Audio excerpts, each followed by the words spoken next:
Hey Raghunath, tell everyone about our Patreon community.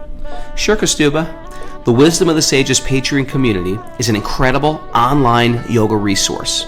If you like the type of yoga wisdom and culture we share on the show, then our Patreon community is a great next step.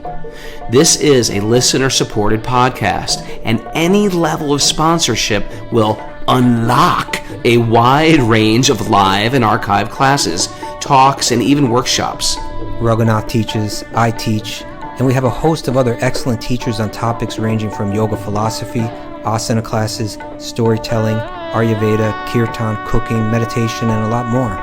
We even have an incredible online Bhakti 12-step recovery group. So if you want to check it out, go to patreon.com/wisdom of the sages. All right, let's get it on. Bhagavate Vasudevaya. Om Namo Bhagavate Vasudevaya.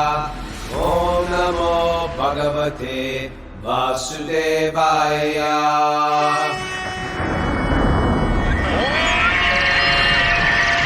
Come on! Live from Super Soul Farm, this is Wisdom of the Sages, a daily yoga podcast with your host, Raghunath, and co-host and senior educator at the Bhakti Center in New York, Kostuba Das. Welcome to the show, everybody. Welcome to Walk on Wednesday. Walk on Wednesday is a day of the week where we bring on somebody we think is doing something cool, somebody we love, and we pick their brain for about 10 minutes and find out what they're up to, introduce them to our community. So, before we invite on our special guest, Kostuba Prabhu, Mara Yes. Prabhu. Yes.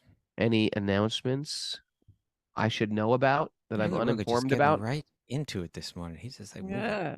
Thank you. Thank you. I'm professional. Are you? Cheers. Are you? Slightly. At times. Marriage, what's going on? Well, we got a Bhakti recovery group meetings today at 1 and 9:30. And even though Raghunath's very professional, we didn't decide about tomorrow's show. Yeah, I was just going to ask about that. Oh, Yeah. I thought we said no show. No? Or we I have said to pick we up do my the show son. tomorrow. I have to pick up my son in Hartford at like 11:30. 30 at night. What time do you get home? 1 a.m. 1 Get home a.m. at 1 a.m. So if we did the show at 8 a.m., you could sleep. Look at that. You look all I've been deflated. waking up early, channeling all my japa. It's been so nice. But you're not going to do that tomorrow. I know. Either way. I know. Now I'm not What going does to that, chant till that's like 11 irrelevant. o'clock. What does that have to do with anything? You want that time to chant, you're saying. All right, you want me to do the show 8 o'clock? Let's do it at 8. If you can handle it, if you're ready. If it's not too much stress in your life. It is, but all right, Okay. let's do it. 8 o'clock tomorrow. 8 o'clock tomorrow. There we go. Okay. Settled. So 8 a.m. show tomorrow. All right, that's it. That's the That's announcement. it. That's the announcements. Yeah, Yeah, that's it. Kostuba's coming over tomorrow too. On top of everything, that's right. Kostuba's coming over. Looking forward to it. Oh Is yeah, it a good thing or a bad Yeah, thing? we're You know? excited. Kostuba, we're looking forward. Are you kidding? You're gonna walk through that door. I'm gonna whack you with a pillow. That's how we're. Henry's coming over tomorrow too. Let's excited for Henry. We're getting ready for the Wisdom of the Sages retreat that starts Friday. All booked? Fully booked out? Fully booked out. Actually, I think there's one spot left, but pretty booked out. Pretty booked Okay. out. And All yeah, that's it. Then let's get into the walk on And Wednesday. then we're going to India next week, people. Me and Mara and Catherine A and Kostuba, we're all jumping on a plane and heading to India. Oh, Catherine A's on that flight too, huh? I don't think she's on the flight actually, but we're all jumping. Okay. Yeah, she's on pilgrimage. Ah, we got to figure out that whole thing. How to do. You were professional for a while, and now you're just like anywhere. Well, we're talking. It's a podcast. It's a talk. It's like talk radio. You just talk. No, Okay. no, you don't. We have. Want to welcome Ananda Murari ji. There we go. All right, Ananda Murari, welcome to the show. Let's ask this guy to unmute himself. Oh, Here we done go. that, Yeah. There I am. Haribo, Prabhu, how are you? Krishna, I'm doing great. It's You're up very- there in Ypsilanti, Michigan. Hey, you got the name down. That's Shout- important. Shout out to all the Ypsilanti devotees out there. They have a nice little community. They do. I've 'Cause never I'll- been there. You should come, Peru. Yeah, I always, hear such nice things. What's it near? Or is that the spot? It's near. It is a spot, but it's also near Ann Arbor, like University of Michigan. I've been to Ann Arbor. Yeah. So you've almost been to Ipsy. Okay. Ipsy. They got nicknames. Ipsy. And Ipsitucky. Also. Ipsy. So Ananda Murray is a great musician. Very Really talented musician. I met him when he was traveling through as a brahmachari, right? Remember that? We stayed at Yeah. Super Soul. On the way to Rainbow Gathering. What's on the way to a rainbow gathering? All right. Yeah. And he's one of these guys who's very empowered and naturally really musical. For me, music was always a fight. I was not natural at it. And that's by Kali Yuga's mercy. I was a professional musician, considering I was not that good at it.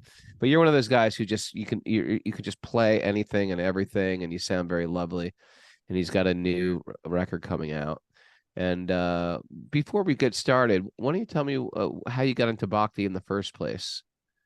Like, what was your lead into Bhakti? Yeah, it was in when I started up in university at Northern Arizona University back in 2010.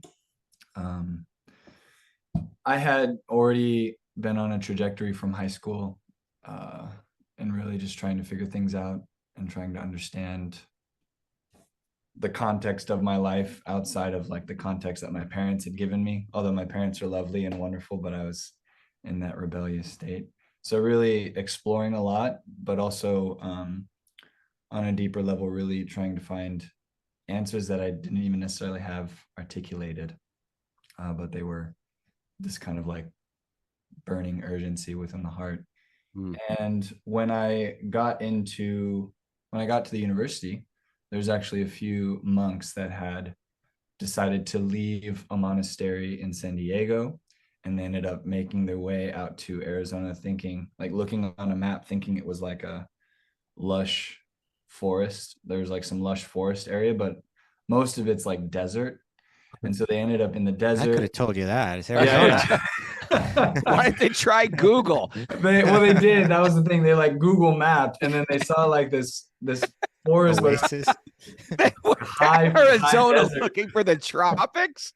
I don't know if they're looking for the tropics, but anyway, they landed in the desert, and then by Krishna's arrangement, they were encouraged to go up to this small little town, which is more of a forest, Okay. Flagstaff, Arizona, where I was going. Yeah, it's a little foresty. I drove through there. Yeah, it's a nice little here. spot. So anyway, I met them there, and slowly. They just, what do you mean met them? They tried to sell you a book or something, or No, they were you just bumped into them? I was having this really, really off day, really meh day. And I was walking back to class after because I was studying guitar actually in college, but it was like primarily classical guitar. And I was just having a day where I was just not feeling it. And I saw these two strange looking cats, wearing saffron bald heads, just doing a little kirtan. You see, he is a serious musician because he just said cats. Yes, Did you pick up on that? Those cats. I'm gonna start saying that word. That's a great word. Right now, it won't work for you. You can't pull it off. I'm a musician. I can say cats. So anyway, you saw a couple monk cats. What happened? Yeah, these monk cats. And I just thought they were these two weird looking guys jamming. And so I said, can I come jam with you? What were they playing? Harmonium and mridanga? No, like a mridanga and kartals. That was it. Okay. Handsome. And so I went back to my dorm room and I got a djembe that I had. And, which is so funny now because djembe was, anyway. So I brought the djembe back and I played with them for about 20 minutes. And then I remember just speaking with them about just kind of life and God and just having conversation. And I remember You fell right into their trap. Yeah, right, they got me. And hang out with the monks. But I remember asking them, or I remember saying something to the effect like, God is everything. And then he essentially summarized, like he essentially quoted Ishopanishad. Om Purnam Madaha Purnamidam. Well, and where Yep. Prabhupada says specifically like incomplete understanding of the complete whole, right, is still like Any incompleteness seen in the complete whole is due to the incomplete understanding of the Yeah. person that's Yeah. And then he said, and if we try to put God in a box of like what we can conceive of, like we should also know that God is beyond what we conceive of. So if all I can think of like God is everything, and that feels like the limit of my conception, like to expand my conception and possibility that God can also be a person. And that just really like struck a thunderbolt. Not that I got it at that point, but just very much connected. And so then I started going to have these little gatherings, and that was it. That was like the initial part of it. But I remember like the big shift for me was I had started kind of taking in the practice myself at home, like waking up and doing a little bit of yoga and chanting some japa, like doing some mantra meditation. And it just became more and more of a rich little part of my life.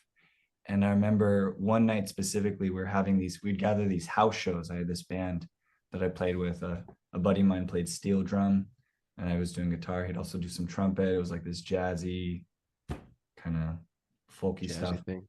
Yeah. And but we had this with this house show, and I remember I had these songs that I had started writing kind of about Krishna. And I remember one of them specifically, I was like singing love, this like phrase love, and I was getting everyone to chant love back. It was like love, love, love, whatever. Love, love, love, love. Yeah, and I was getting them Try to that like one too, chant. Raghunath. Cats, and then get into the love thing Love, too. love.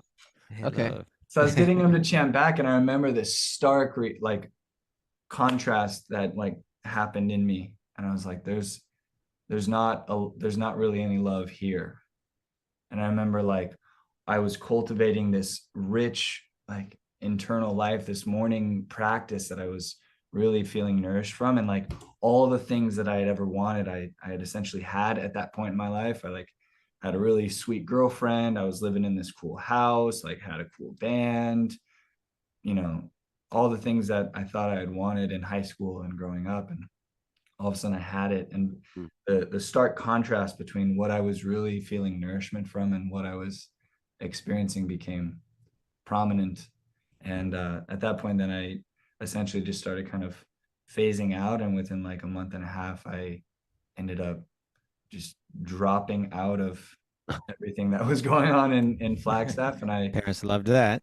yeah. And Parents must have loved the Hare Krishnas for and I got on a van, and I was traveling around the country for a little bit, and just totally immersed myself as a monk for about 6 years. So Nice. wow.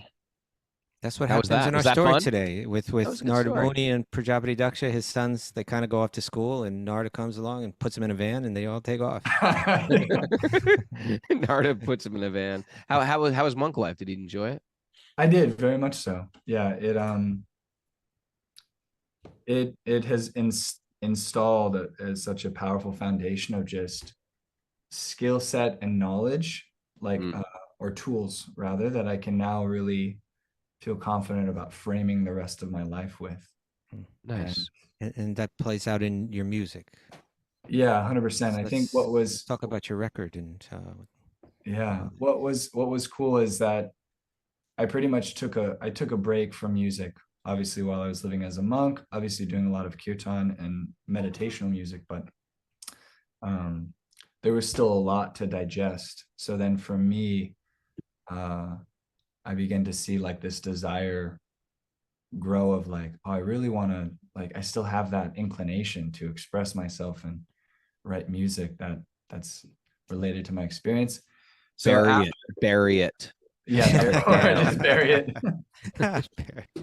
So after leaving the monastery, I had 3 songs that I had written right before kind of becoming a monk, and then 3 songs that I had kind of put together just happenstance, by happenstance while living as a monk. And I recorded those on an EP that I have out that I released back in 2019 called Mosaic of Many Years. And then after kind of releasing that set of music, that like chunk of music, there was just a whole new like generation of songs that just were starting to come out of me. And I was just also embracing myself as a human being of like, what do I really want to do right now? And so yeah, so this new album called Ripen Off the Vine, it's a collection of songs primarily written during 2020 and beyond. I have a few songs that I had kind of also written in college that I revamped and just kind of reworked so that they're a little bit more relevant to where I'm at and really what I'm wanting, and just kind of a maturation of realization. That's the ripened part you're talking about. Yeah, well, and I think a big part of Ripen Off the Vine was, from living in the temple, living in the monastery, and then even after graduating and getting married, my wife and I were still living in the temple, which was an amazingly supportive experience, but also recognizing the need to kind of like make our way, if you will, and become an adult in spiritual life. And so for me, that like the vine represents so many different things that I become accustomed to and comfortable with and familiar with. And oftentimes when you take off, if a fruit just stays on the vine, it'll often just start to rot. Right. And if a fruit like prematurely, yeah, I like that analogy. Yeah. It'll start to rot. It gets weird. Also, if it's like thrown off the vine and neglected, it starts to rot and gets weird. So it's like there's a sweet point where you can take something where it's not completely ripe off the vine, but when you take it off the vine, it'll sweeten itself. It starts. Or if you take it off too early, then Take it also off. it's never Exactly. If you take it off too early. So the taking off the, let me get this straight. Taking off the vine. Hear me out, cats. So taking off the getting taken off the vine was the equivalent of leaving the ashram, leaving the monastery. Leaving the ashram and really just stepping into my full adult life. I get it. So the ashram was the vine providing all the nourishment, all the flavor and the minerals and all of that. And then at a certain point you take that. On the vine for a long time. You were on the vine for a long time. I wonder if you rotted in there on that. I might have a little bit. Different fruits and veggies have a different, lifespan, different needs. That's right. Everybody's different.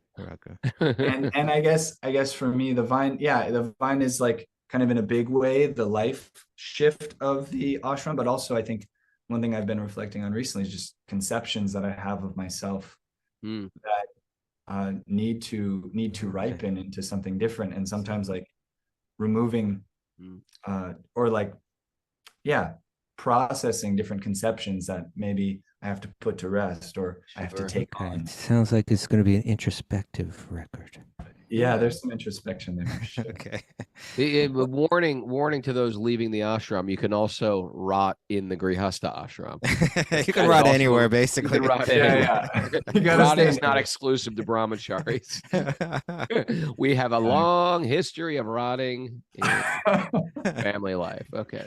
Ananda, how I know artists don't always like to do this, but could you categorize your music in a particular way? I often say like jazzy folk. Okay, jazzy. Oh, I like that. It's Jazzy like folk. Joni Mitchell or something like that. I would say like there's some Joni Mitchell. There's some like R&B a little bit on there too. Okay. Bob Dylan is definitely like an influence of mine. So like a lot of the songwriting sometimes is like that. Little iced tea, perhaps. Yeah. Some little iced tea in there. Vanilla Ice, also. I think. An ice little Joni Mitchell meets iced tea, Wu-Tang Clan. Exactly. Yeah. No, I tell people like jazzy folk. My dad also says like Rat Pack kind of stuff. Where like the vocals are kind of like. I suppose the Rat Pack was growing out of a jazz era, right? Wait a second. Let's go back to your parents. You quit school. Yeah. Did that drive them insane? You quit school to live in a van? They must have been so freaked out. My parents were super supportive. Actually. Oh, really? Okay. There we go. Yeah, I called them because I had already told them that. Okay, so before I became a monk, I was planning to drop out of school anyway and ride my bicycle down to South America. I would have done that. That was my initial plan, and then it just became clear. I was like, actually, what I want to accomplish in doing that is available right now in this opportunity. So okay, all right. So yeah, they were super supportive. They were very happy, and they're like, call if you need anything. Okay. All right. Yeah, Well, that's parents nowadays. They're a lot cooler than our parents were. maybe. You know. Maybe. Where can people get Ripened Off the Vine? Where will we? Yeah. By the way, I'm old school. We used to make records and hand them to people, and they would give us money. Yeah. They don't do that anymore. And then they switched it to CDs, and we'd hand them a CD, and they'd give us money. Now everything's a download. Everything's on Spotify. The artist gets cheated more and more. Yep. How do you get your record? How do we support you, and how do we listen to your music? Yeah. So I think Mayor just dropped a link. That is a pre-save link. The album will be released on October 20th. A pre-save link? Pre-save. Yeah. Pre-save. So all right. So we should go to there. Go to that and... link. I want everybody to go to this link, which is forget it. I'll put the link in the show notes. I'll put the link in the show notes. Link is in the show notes. Yeah. And is there an easier way if you just tell us how to get it? Because there's you can also thousands of people listening to this that will not get this link. Yeah, you can go to my Instagram, which is Ananda_Murari, ANANDA_MURARI. And you're making this as hard as possible. Ananda_Murari, MURARI It's like 24 left 3 times. Asterisk. Make sure you capital the middle letter, but and we're just going to throw a random P in there. We don't know.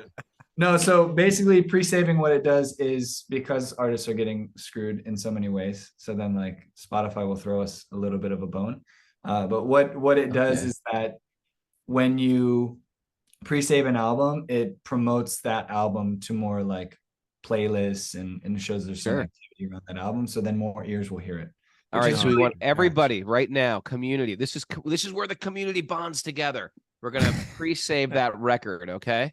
Everybody hit that link right now. And Raghunath, by the way, everybody that listens to this does have this link, because it's going to be in the show notes, whether you listen to it on Apple Podcasts or on YouTube or wherever you go.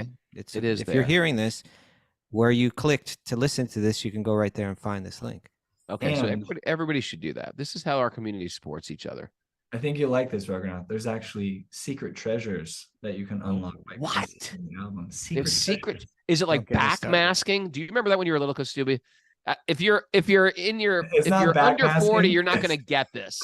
But we used to have our records, and they used to put satanic backmasking in the records. You'd have to get a rubber eraser and drag your record backwards and be like, the devil is your god. Remember that? How did your mother feel about that, Raghunath? I don't know. I mean, hidden. Rock and roll records are all demonic. I am hoping to print vinyls, so maybe there are some backmasking secret treasures. But the secret treasures I'm referring to is there's like a pre-release of a video that I haven't put out yet of one of the songs from the album that you get access to. What video? The fun video? It is. Well, it's like a song video. It's just I did it live in West Virginia, actually, at Old Vrindavan Temple. Okay. A live version of one song that I wrote. All right, that's great. Looking forward to it. Yeah, we're looking forward to. Going to play it today when I go drive my kid to school. Oh, it's not out yet, right? Not out yet, but you can listen to. Hey, you know what? I'm going to pre-save it on my way to school. From it, so yeah. Okay. Can I just look up Ananda Murari? You can on Spotify. _P asterisk capital XT. Yeah. Okay, great. Hey, well, thanks for joining us. I also want to give a big thank you to you, because you were my son Rocco's Mridanga teacher. Oh yeah, it really I feel like it really changed him. Adding a culture. Yeah. It changed him because he's attracted to the Mridanga. It makes him attracted to kirtan, and we want oh come on, I need a Mridanga player, and he gets excited about it, and he wants to stay longer in kirtan. So thanks a lot. I can never repay that. Yeah, totally. Thank you for that opportunity. It was very nice to get to know Rocco. That was over the pandemic, so it was like such a it was great pandemic fun. Thank you. Thank you for having me on. Okay, Prabhu. Keep up the good work. With the record. Haribo. Oh, that was nice. That was nice. Nice cat. Nice cool cat. Cool cat. Very cool cat. Icy cat. He was so cool. He was a frozen cat. Oh, Okay, Krishna. let's Om get Namo into it. Bhagavate Vasudevaya. Wait a second. Narayanam Namaskritya Naram Chaiva Narottamam Devim Saraswatim Vyasam Tatojayam Mudirayat. Before reciting the Srimad Bhagavatam, which is our very means of conquest, one should offer respectful obeisances to the Supreme Lord Narayan, unto Narayan Rishi, the supremmost human being, unto Mother Saraswati, the goddess of learning, and to Srila Vyasadeva, the author. Nasta Prayeshva Vadreshu Nityam Bhagavat Sevaya. Bhagavati Uttama Shloke Bhaktir Bhavati Naishtaki, by regular attendance in classes in the Bhagavatam and by rendering service to the pure devotees. All that is troublesome to the heart will become eradicated, and loving service to the Supreme Lord, who is praised with transcendental songs, will be established as an irrevocable fact. Om Agyana Tamarandasya Gyana Anjana Shalakaya Chaksurun Meditam Yena Tasmai Shri Gurave Namaha. I was born in the darkness of ignorance. My teachers are opening my eyes with the torchlight of knowledge. I offer my obeisances at their lotus feet. Yeah, I'm noticing Mara's just knitting right through all that, man. Just like Knitting. Nityam Bhagavata Sevya. That's her. Nityam Bhagavat Sevaya. Scarfaya. I want to ask Greg DeGase, who is one of our regular Zoomers. He must know every backmasked record out there. He's like from that generation. I don't even so much remember that, but I remember sometimes they would carve a little in the Matrix. You write in the Matrix. We did that when we released all our records. The Matrix, before the movie The Matrix, The Matrix is where the needle would go at the end of the record, that space between the paper wouldn't go. And the vinyl. Yeah, the space between the paper and the actual Matrix grooves. And they write little messages there. And you could put little messages in there. We did that on all our records. But backmasking, the DYS record from Boston has backmasking in it, truthfully. But the famous rock and roll records did too, including the Beatles. I think the Beatles did. Paul is dead. Paul is dead. Paul is dead. No, it was Paul dead. Turn Me On, Dead Man. I think. Turn Me On, Dead Man. That was scary. Only for you, okay? Come on, everybody was scared of that. Okay. Not the Cool Cats. First one. Okay. All right, let's get into it. So let's get into the Bhagavatam. Enough of this satanic stuff. We're gonna purify the atmosphere now. Where are we reading from today, Raghunath? Reading from the Srimad Bhagavatam, Canto 6, Chapter 5, Text 36. Prajapati Daksha said... Well, now hold it, slow it. Whoa, Nelly, ease up. This is a. We're right at a crucial point here. Daksha, his lips just began trembling in anger as he's saying this, right? And I think Ananda's story here is you can understand. You were saying, weren't your parents angry? Your kid goes off to college. Some guy in saffron clothes comes along and puts him in a van and just takes off with him. Oh my God. Kind of what happened here, but with 10,000 sons, right? Prajapati Daksha, he had a whole plan for his sons. And Narada just said, hey, there's a better way to live. You don't need to go through all of this mixed devotion. You can purely give yourself 100% right now. Mm-hmm. And they all took him up on it. Now, Daksha's, his lips are trembling in anger as he speaks this. Hit it. Alas, Narada Muni, you wear the dress of a saintly person, but you are not actually a saint. Indeed, although I am now in Grihastha life, right, like a householder, I am a saintly person. Okay. By showing my sons the path of renunciation, you have done me an abominable injustice. Okay. Now, I slow down. Just talk. Just talk. That's what I'm trying to do. No rush. No rush. Easy. Just be a cool cat. Easy, Costello. Take it slow. Are you ready to hear what I want to say? Is that what's happening here throughout this canto? And we talked about this earlier, back when we were remember we had the Yamadutas and the Vishnu Dutas, right? And that was a conflict. And the nature of the conflict was a conflict between, you had these religious kind of mixed devotees in the form of the Yamadutas. They were religious, they were orthodox in a sense, although they're kind of wild. But they were carrying out their duty because they knew it was the good thing to do.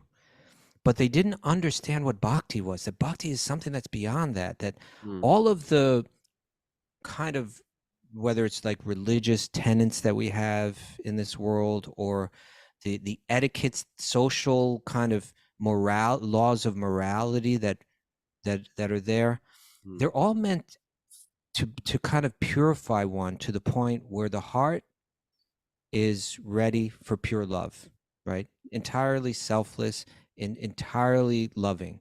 And then when that love is placed, connected with God, then you feel like, then you connect with love to every living being, because God's the root of all existence. And that's what all the rules are for. And that's what all the religion is for. And that's what all the etiquette is for. And that's what all the morality is for that. And when what's being illustrated is that when people get religious, they get really into that, and sometimes they forget the purpose of it. Now, Daksha, he's trying to be religious and dutiful and all of this, but mixed in with that is he's devoted to God. He's praising Vishnu, right? He just chanted the whole Hansaguya prayers in the previous chapter. They're just glorifying Lord Vishnu. So he does have a devotional aspect of his life, but it's mixed in with this religious orthodoxy that's missing the point. Now, Narada's on that other level. He's on that level of pure bhakti. He's just got pure love. He sees these young men ripe for it. He can't help himself, right? He's going to say, hey, guys, we can go to the next level. Come with me. And Prajapati Daksha doesn't understand that that's actually higher. He thinks, I'm higher because I'm religious. You're lower. And now he's going to, due to that misunderstanding, he's going to begin to offend. He's going to begin to speak harsh words against Narada. But really what this entire canto is doing is the same thing is similar thing is going to play out between Indra and Vritrasura in the coming chapters. But really it's asking us to look within ourselves and say, is this battle going on within me? The battle between mixed devotion. Yeah, I'm into God. I'm into spirituality. I'm into all of this. And I'm also into material comforts. And that's part of life. And that's how a mature person lives. Or are we striving with a very fixed determination that I want my heart to become entirely pure. And if that's not framed and clarified for us, really illustrated really clearly for us, then there's every likelihood that we'll settle for something less than pure devotion. So now we're going to see a person that was very elevated in religious orthodoxy and morality and so on. He's going to come out, and we're going to see his ignorance, that he fails to see pure devotion where it exists, and he lashes out against it.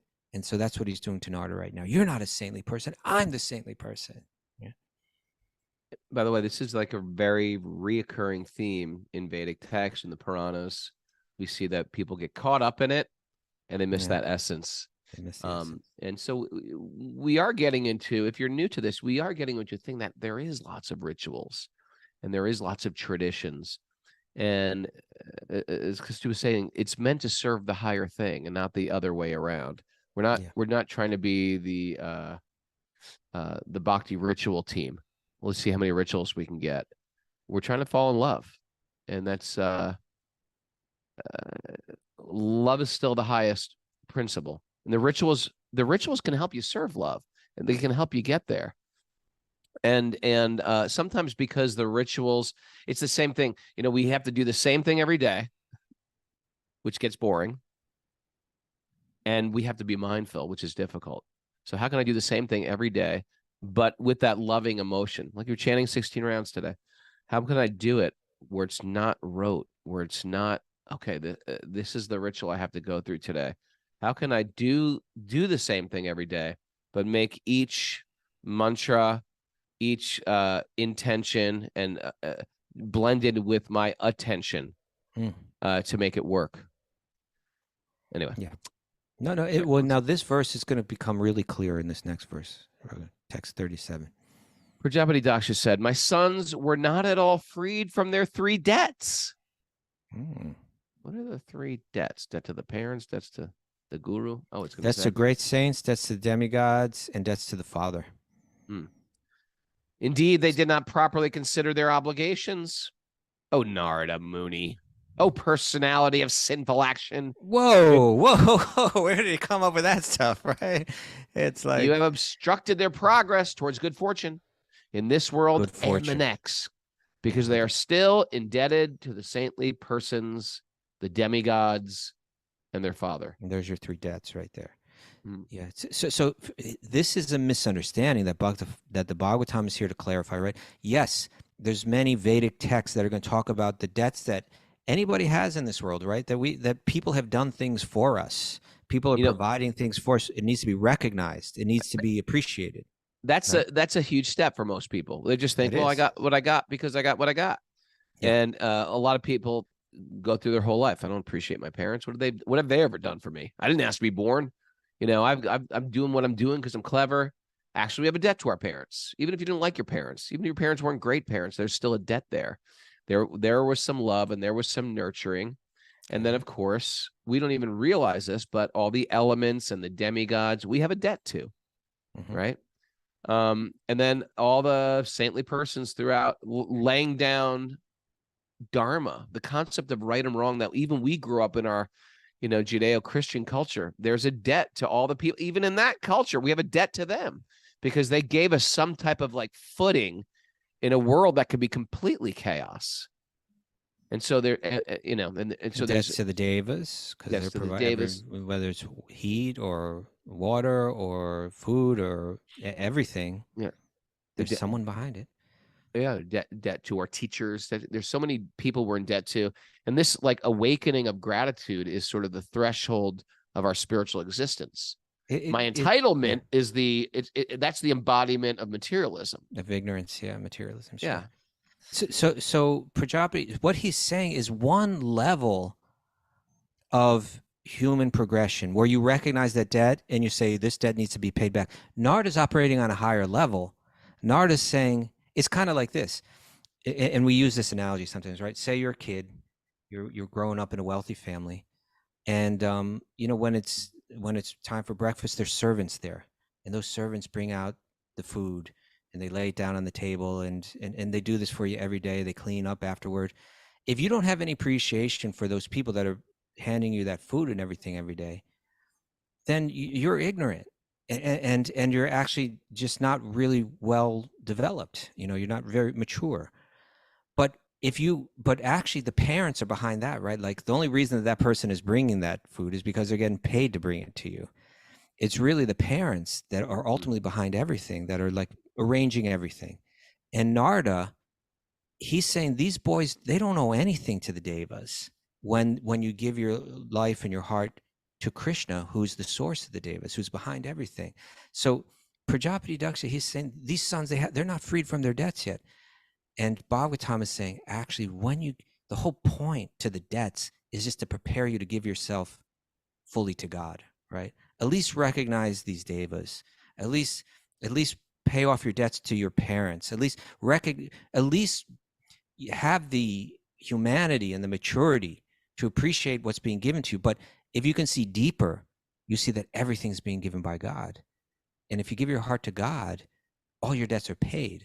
And so Prabhupada's going to get into that here in this commentary. Should we read this? Or we could just pick from it, or we could read the whole thing as you like. 37? Yeah.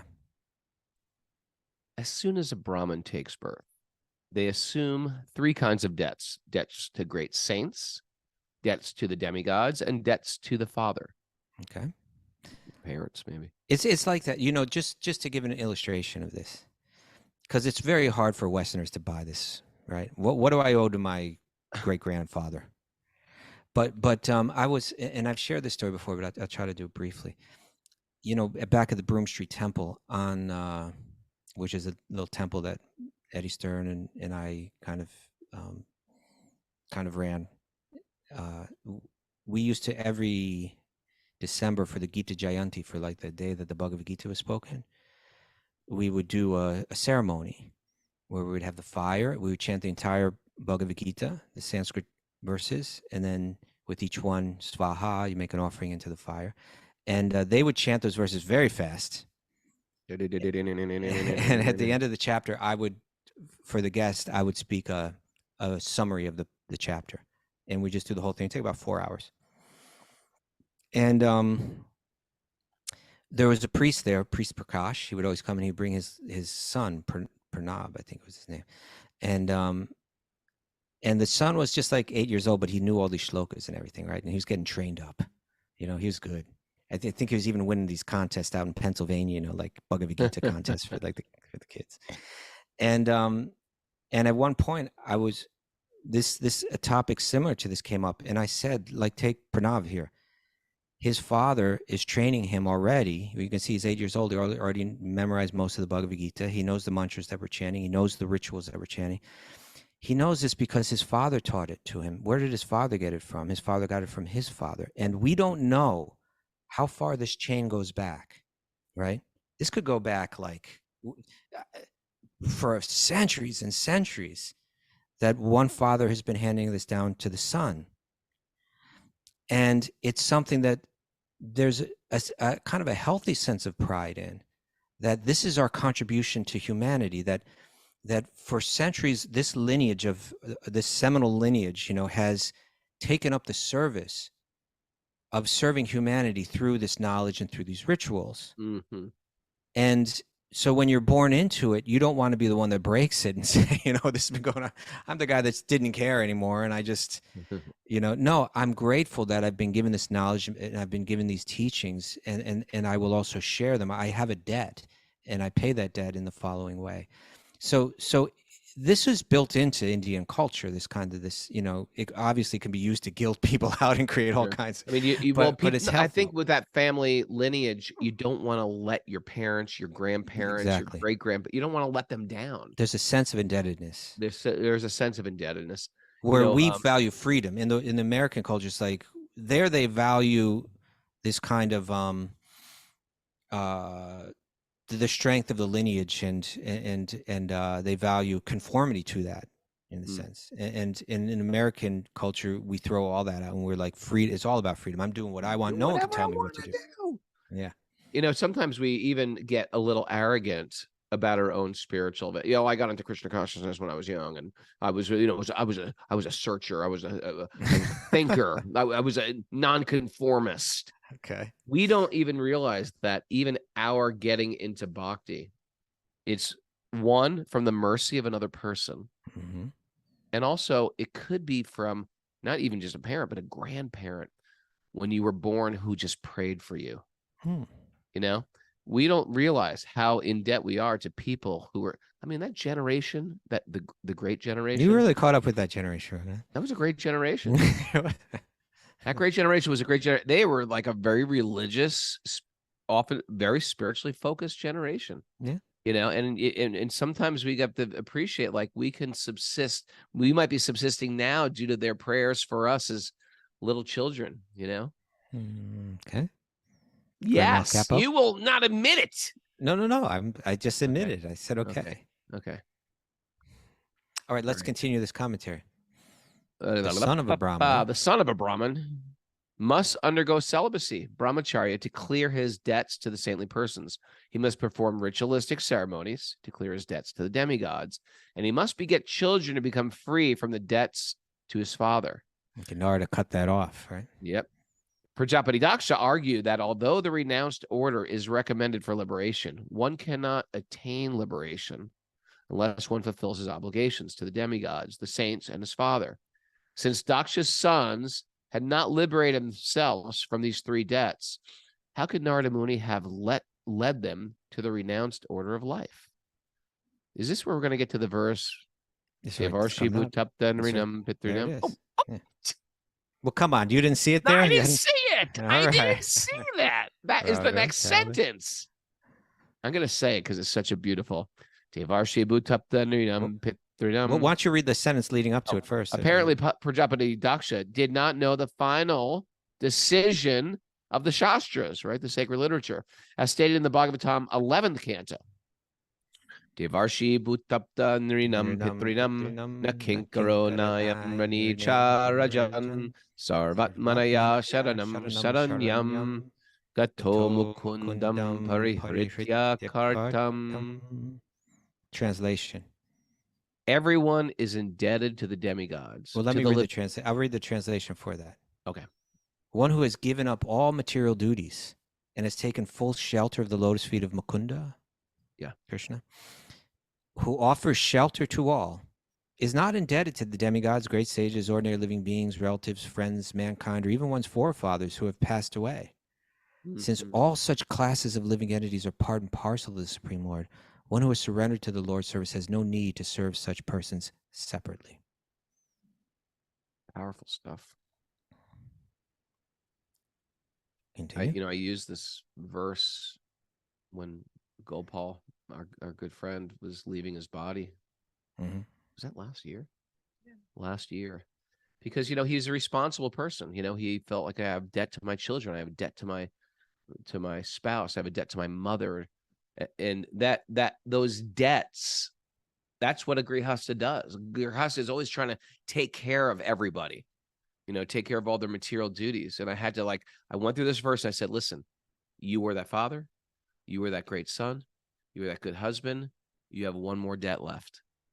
Hmm. And that's your debt to Krishna, and that's going to take care of all your debts. So powerful verse here.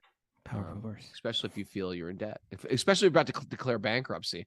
Here's your real debt. You have You one walk real into debt. walk You're into not the in debt courtroom. to Chase.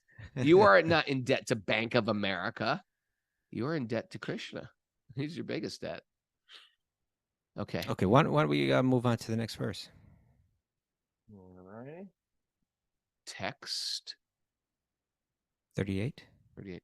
Prajapati Daksha continued, thus committing violence against other living entities and yet claiming to be an associate of Lord Vishnu, you are defaming the Supreme Personality of Godhead. You needlessly created a mentality of renunciation in innocent boys, and therefore you are shameless and devoid of compassion. How could you travel with the personal associates of the Supreme Lord? He really didn't have to take it here. It's hard to watch this. It's hard to watch. Here's a very religious person, done so much, so learned, about to make the greatest offense. We talk about chutes and ladders, right? Offending a devotee, a great devotee like Narada.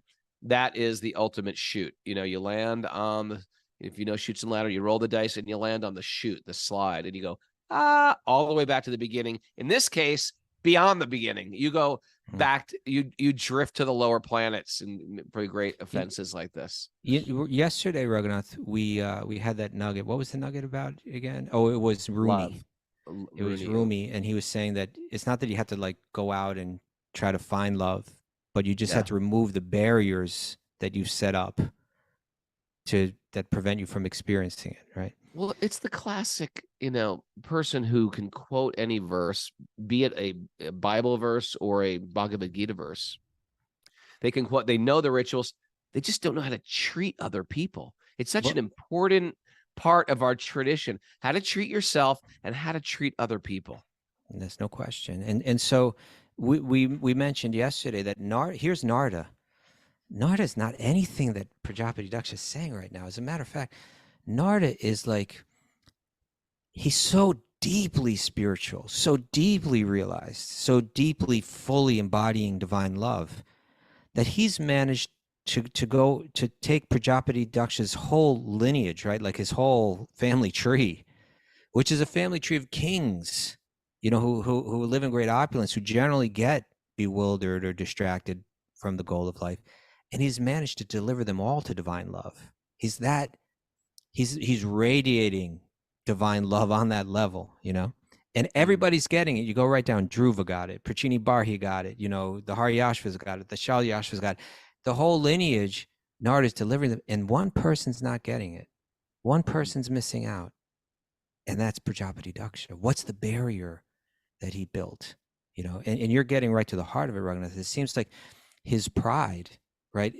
He's very rigid in carrying out the rituals and in his and his acting, his morality and his etiquette and all of that external stuff. He's very strict about it, but on the internal level, the pride in that has got him to the point where he cannot recognize deep spirituality when he sees it. Now, back in the third canto, he couldn't see it in Shiva. Oh, I don't like the way he's dressed. Right? He can't be deeply spiritual. Look at him. He's got he's wearing a necklace of skulls. He can't be is all tamasic stuff, right? He couldn't see the depth of Shiva's spirituality, the depth of his divine love. Now he's doing the exact same thing with Narada, right? The exact same thing. Oh, look at the way he behaved. He took my sons away from doing their rituals. He's bad. He couldn't see it. He couldn't see what everybody else could feel. He had barriers put up. And this is, we live in an age, Raghunath, I think statistics will tell us that it's something like 37% of the people in the United States or something like that have come to the point where they say, I'm spiritual but not religious. Really? Right. What do the rest say? Either they're religious or they're not religious. And, not religious and spiritual, or Right. not religious, not spiritual. But there's this large group of people that are saying, and it's growing rapidly, that for some reason they have within them this faith. They look around them and they say, yes, there has to be something, someone behind it all.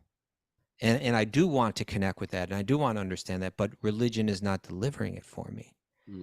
And so I think that has a lot to do with what's being illustrated here, that the pride that, religion puts forward rituals and standards and etiquettes and social mores and things like that for a purpose. And when the purpose is not met, then generally they become just a way of one feeling like they're more holy than another because I'm doing these externals. And that becomes so repulsive that people turn from it, Yeah. So that's Prajapati Daksha's thing right here. Narada, nobody embodies divine love like him. Prajapati Daksha can't. He's built a barrier in his heart, this pride that comes from his religiousness. Rituals are great. I like rituals with family. I like rituals with family. I like holidays. I like things you do every day. Yeah. But without the substance behind the ritual, it doesn't last. It's like a tree with no roots. Any wind comes along, any challenge comes along, you're like, you just let it go. Yoga teachers take note. We chant mantras in class. Explain to the students, what am I chanting? Why am I doing this? What's the purpose behind sitting there and chanting Om? Give them some substance behind it so they can walk away with it. Right. And just to maybe to wrap up, and this is something that we mentioned yesterday, but as we read this story, I think our nature, or I don't know nature, but like our conditioning makes us think like, yeah, I'm on Narada's side, and that Prajapati Daksha is a real creep. Like we're anything like that. But the fact is, what Bhagavatam is trying to do is saying, how much Daksha is inside me? Oh, right. How much is there in me that wants to settle for mixed devotion? And how much of and how is that preventing me from developing pure devotion? And so we really meant to find the Daksha-like tendencies within our own mind, within our own heart, and try to uproot them. And again, in this canto, we're getting it through three different illustrations: the conflict between the Yamadutas and the Vishnudutas, the conflict between Daksha and Narada, and then coming up soon is the conflict between Indra and Vritrasura. Plays out in all three. I'm a little bit Daksha. I'm a little bit Narada Muni. I'm a little bit. Okay. Miss Mara, please give us some information. Light up my life. Put down your knitting needles for a moment. Step forward. You light up my life. You give me hope to carry on.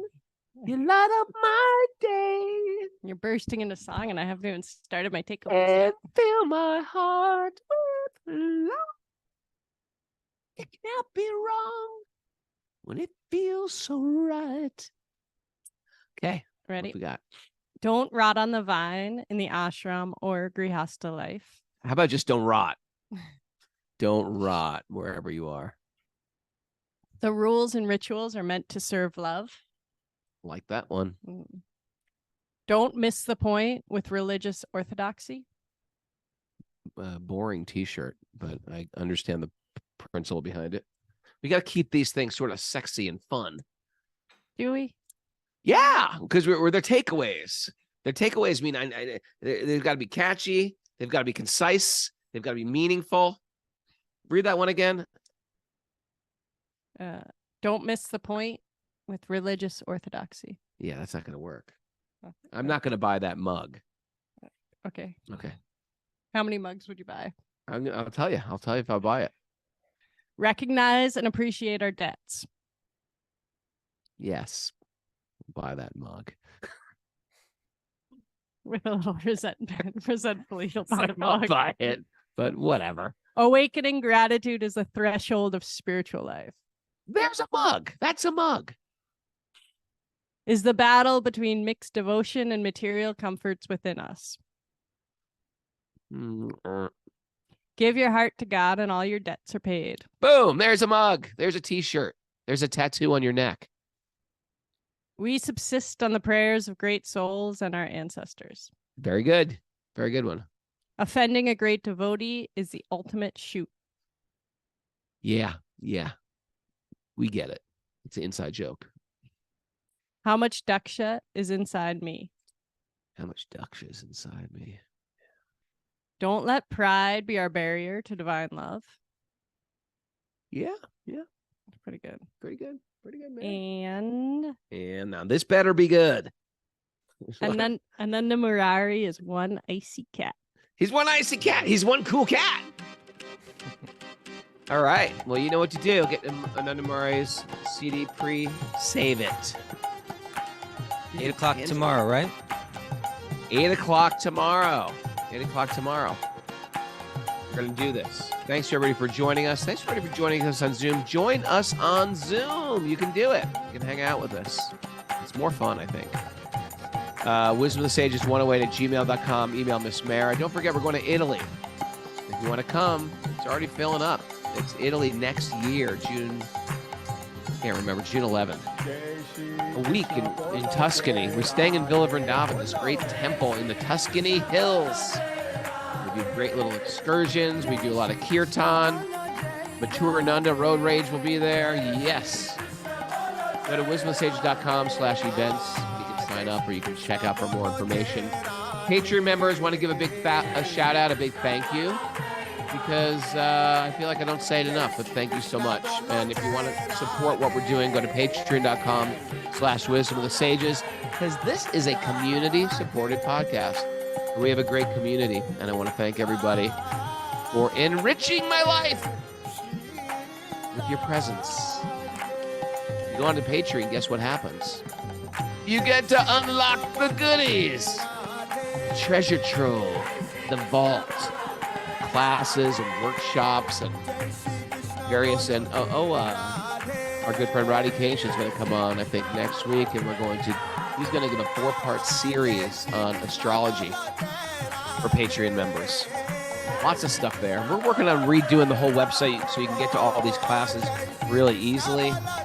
It's just a great educational, what would you say?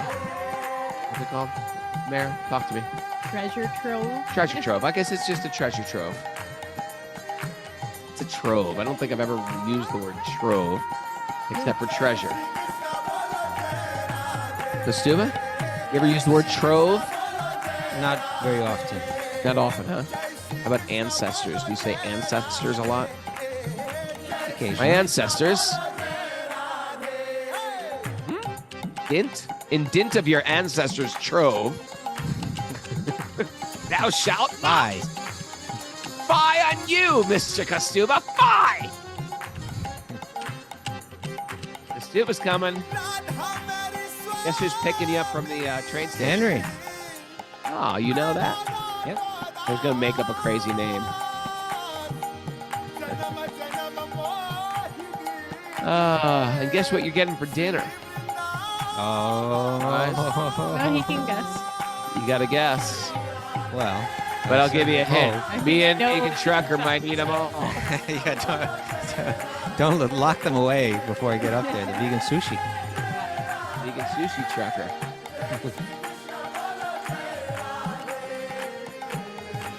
And thanks to Ananda Murari, Haribo. Oh, vegan pizza balls. Snookalini. Yeah, Snookalini come to Italy. Are you kidding? That would be great if Professor Snooky and Snookalini come. She's Italian, right? Yeah, are you kidding? She's an Italian professor. That's know. That's why she's a professor. But we got to get her to come just to be part of the whole thing. Like, help us interpret and stuff like that. Oh yeah, you can be our translator. Are you good with history of Italian art, Snooky? No. She's like, I don't know. Si, signor. She says yes. Si, signori. Hi, Karuna. How are you?